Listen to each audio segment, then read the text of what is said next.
এই হচ্ছে আমাদের কলা গাছের ভেলা। ভাগিনাকে কলা গাছের ভেলা বানিয়ে দিব এই উদ্দেশ্যেই বাঁশের কঞ্চি কেটে নিলাম। কলা গাছের ভেলা বানানোর জন্য বরাক বাঁশের কঞ্চি প্রয়োজন। কঞ্চি কাটার পর কঞ্চিগুলো একটু চেঁচে নিলাম। এবার কলা গাছ সংগ্রহ করার জন্য আমি আর আমার ভাগিনা মিলে নদীতে গেলাম। ফেলে দেওয়া কলা গাছ সংগ্রহ করার জন্য আমরা খালে নেমে পড়লাম। পরিত্যক্ত কিছু কলা গাছ খালের পানিতে ভেসেছিল। আমি আর আমার ভাগিনা নীরব মিলে সেই কলা গাছগুলো কেটে নিলাম। কলা গাছগুলো সুন্দরভাবে কাটার পর সেগুলোকে ভাসিয়ে ভাসিয়ে নদীর পাড়ের দিকে নিয়ে গেলাম। এবার আমি, পারভেজ এবং নীরব তিনজন মিলে কলা গাছগুলো পাড়ে তুললাম। এবার 3টি কলা গাছ সারি বেঁধে রাখলাম।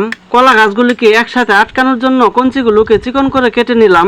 নির্দিষ্ট মাপ অনুযায়ী কাটার পর সেগুলোকে কলা গাছের ভিতরে ঢোকানোর জন্য একটি লাঠি দিয়ে বাড়ি দিতে থাকলাম। এরপর কলা গাছের ডাঁটা দিয়ে দুই পাশে বেঁধে নিলাম। তো তৈরি হয়ে গেল আমাদের কাঙ্ক্ষিত কলার ভেলা। ভেলাকে ভাসানোর জন্য রাসেল ভাই এবং শাহাদত আমাদেরকে সহযোগিতা করেছিল। আমি এবং নীরব মিলে দুইজনে ট্রায়াল দেওয়ার চেষ্টা করলাম, কিন্তু ব্যালেন্স ঠিক রাখতে না পেরে দুইজনে পড়ে গেলাম। এরপর আবার চেষ্টা করলাম এবং দুজনে মিলে পানিতে গোসল করার পর জয় এসে আমাদের সাথে যুক্ত হলো। কলার ভেলা নিয়ে গোসল করার সময় শৈশবের স্মৃতির কথা মনে পড়ে গেল। শৈশবে কলার ভেলা নিয়ে কত গোসল করেছি, কত মাতামাতি করেছি। শৈশবে যারা কলার ভেলা চালিয়েছে, নদীতে কলার ভেলা নিয়ে গোসল করেছেন, একমাত্র তারাই এটার আনন্দ উপলব্ধি করতে পারবেন। শৈশবে কারা কারা কলার ভেলা চালিয়েছেন তারা কমেন্ট বক্সে জানাতে পারেন। এরকম ভিডিও পেতে পেজটিতে ফলো দিয়ে রাখতে পারেন।